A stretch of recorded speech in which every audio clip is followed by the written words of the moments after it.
নগাঁৱৰ ৰূপৈয়াতে নতুন বজাৰত উত্তপ্ত পৰিস্থিতি ধুবুৰী সাংসদ ৰকিবুল হুছেইনক কৰ্মী খাবলৈ যোৱাৰ পথত বাধা প্ৰদান দুৰ্বৃত্তৰ নগাঁৱৰ ৰূপৈয়াতে নতুন বজাৰত সংঘটিত হয় এই ঘটনাটো সাংসদ ৰকিবুল হুছেইনৰ দেহৰক্ষীৰ লগতো ঠেলা হেঁচা দুৰ্বৃত্তৰ স্কুটিৰে সভালৈ গৈ থকা স্কুটি ভাঙি টচনচ দুৰ্বৃত্তৰ ৰকিবুল হুছেইনক নিৰাপত্তা দিবলৈ গৈ দেহৰক্ষীৰ শূন্যলৈ গুলী চালনা নগাঁৱৰ পৰা বিভূতি বৰাৰ ৰিপৰ্ট বটদ্ৰোৱা লাইভ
আমি ডায়েৰীত এইসকলৰ নাম লিখি ৰাখিছো মনত ৰাখক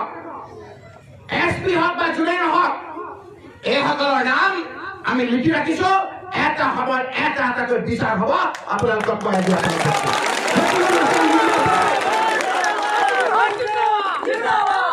ইয়াৰ অচিজন চবেই জানে যে এটা বেয়া কেছত পচি ইয়াৰ পৰা পচাই ইয়াৰ পৰা ট্ৰান্সফাৰ হৈছিল কেৱল ৰকিবুল হুছেইন জানে মৰাৰ ক্ষেত্ৰত সহায় কৰিবৰ কাৰণে ইয়াক পুনৰবাৰ ৰচি দিছে আজি অহাৰ সময়ত তেওঁ মোক ফোন কৰিলে মই এজন জ্যেষ্ঠ নেতা তাৰ পিছতো এই লোকসকলক তেওঁ মাজত ৰাখি তেওঁ তাৰ পিছত বেলেগ জেগাত আহি ৰখি আছে কোন আছিল স্পষ্টকৈ প্ৰমাণ আছে গমাই ডকাই গমাই চোৰ মাৰ্ডাৰ কৰা আসামী জেলৰ পৰা ওলাই আহিছে আজি মোক এটেক কৰিছে এতিয়া আপোনালোকে সিদ্ধান্ত ল'ব লাগিব যে তেওঁলোকৰ ভয়ত মই ঘৰৰ ভিতৰত সোমাই থাকিম আজি মিটিং নকৰি মই ঘৰৰ ভিতৰত যামগৈ যে আপোনালোকৰ পক্ষে নমৰালৈকে চুচৰি হলেও কাম কৰিম মই আপোনালোকৰ মাজত ফুৰি ঘোষণা দিব আহিছোঁ সাহসেৰে ওলাই আহক সকলো আজি মই আপোনাক ধন্যবাদ জনাম যে আপোনালোকে সাহসেৰে ওলাই আহিছে বয়স